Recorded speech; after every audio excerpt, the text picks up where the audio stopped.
Hey there, if you follow us here on our website, 5mrealty.com, or our YouTube channel, Athens GA Homes for Sale, you know my name is Scott Talley. I'm the owner broker here at 5Market Realty.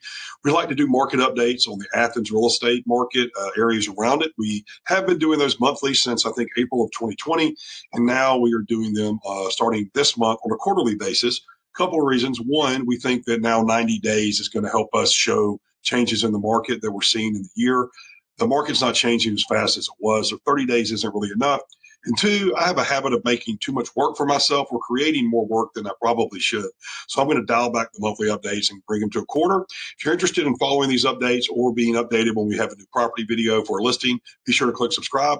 Otherwise, we're going to go ahead and get started today talking about two things: market balance returns, and of course, the understanding the supply of homes and home prices, because that's what we've really seen. I feel like we've been talking about it all year, but the numbers are also agreeing with what we've been saying. So as we start here today, you're going to see this is going to look very familiar to you. This is what we've been tracking for many years now. This is basically going to be comparing the year-to-date numbers, last 3 years, looking at new listings, days on market, sale prices, and the total amount of homes sold. As we bring that up here, you're going to see 2024, we're seeing a lot of the same things that we've been seeing all year. The new listings is up significantly, 13% year to date. We actually saw a pretty good jump in September as well. That when new listings, days on market looks about 7%, along with sold prices being up about 8%, and then 7.1 total homes sold. So that's sort of where the trend has been, kind of looking flat on a monthly basis. Now, if we go forward here, we're going to look a little different, talking about a quarter. This is going to be the third quarter that we're going to look back at the same amount of time in 2023 and 2022. Then the numbers start to vet out a little differently. Look at the total new listings. We're up about 12% in listings compared to the same amount of time last year, and still probably going to be behind, obviously, 2023, but not as much as you might think. Significant change here is 48 days on market, which is almost 17% up over the same time last year. So that's really showing you where this market trend is changing. Days on market is higher, and know that if you're a home seller and a home buyer. Sold price, frustrating for buyers, but it's actually still up.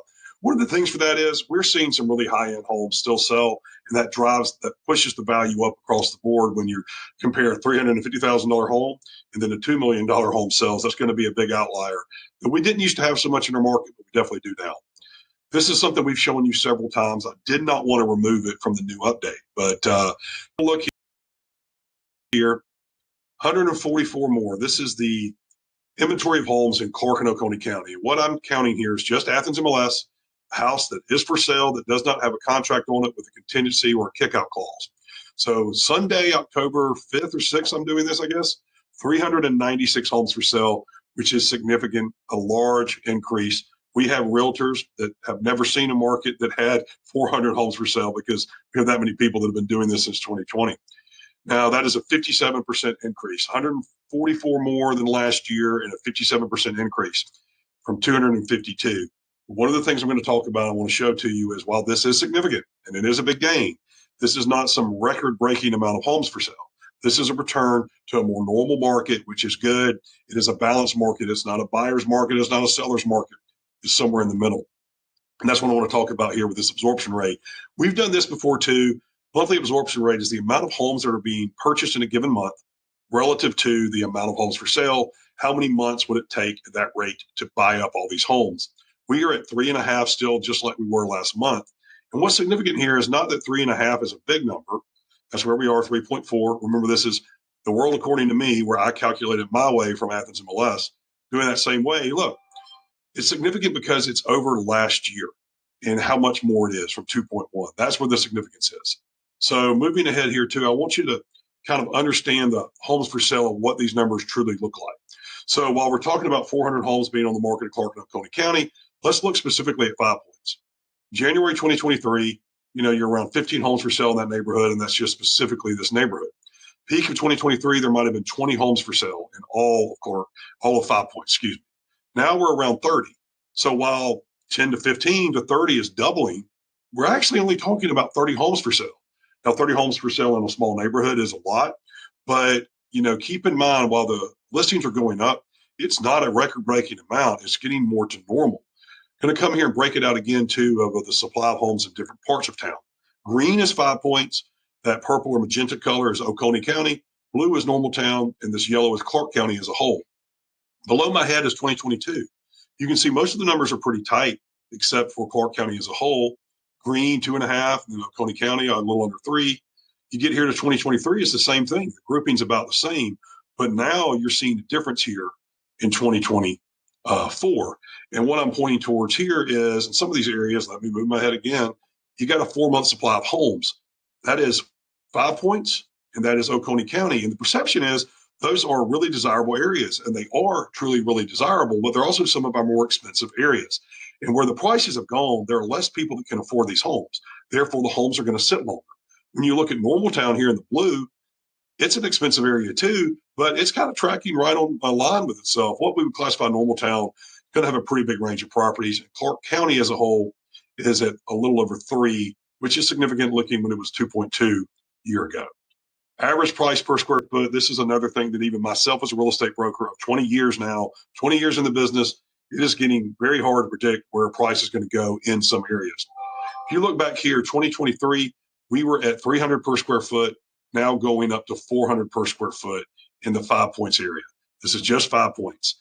But, it really, even though homes are sitting longer, the values are not falling down. What you might see is somebody goes a little too high, sits on the market for a while, and then they come down. And when they do finally sell, the price is still significantly above where it was, even though they had to make price reductions. One of the things I also want to show you here is breaking out the price per square foot in different areas. Down here at the bottom, we've got an average of $200 per square foot, and that is that magenta color, which is Oconee County, and the yellow is Clark. So really, when you compare the two counties as a whole together, look at that. They're actually right there on par with each other at $200 per square foot. Where the numbers get a little different is we bust out this green line going almost to 400 is 5 points.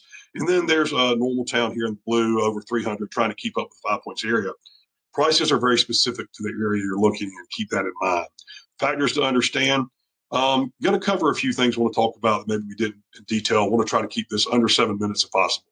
Number one, interest rates will be coming down, but that's kind of already baked into mortgage rates. So when the interest rates are announced by the Fed that they've been cut, it doesn't mean the mortgage rate dropped overnight.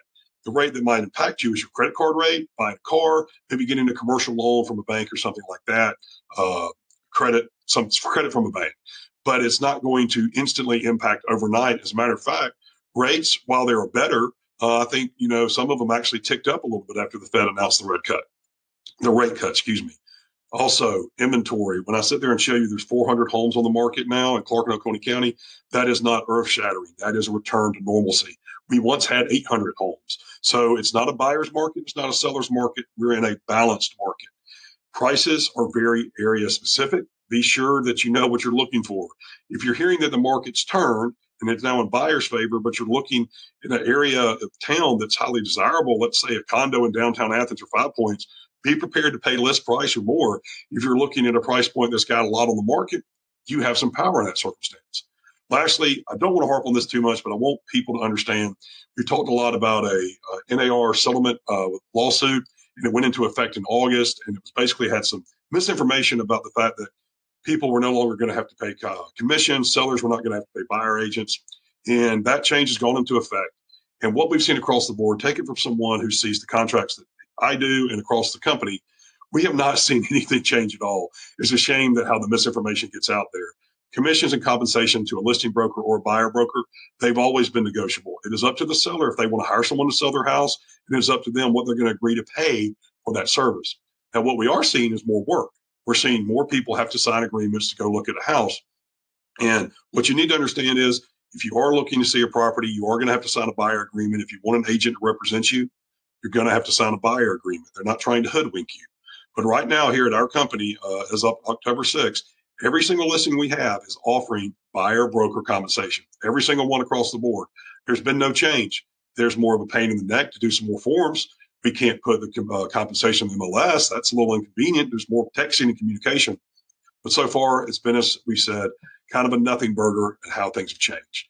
If you've got questions about that, you've got questions about pricing, you've got questions about market interest rates, you need to contact a professional. This is our group here, 5mrealty.com. Any realtor there should be able to help you. Info at 5mrealty.com.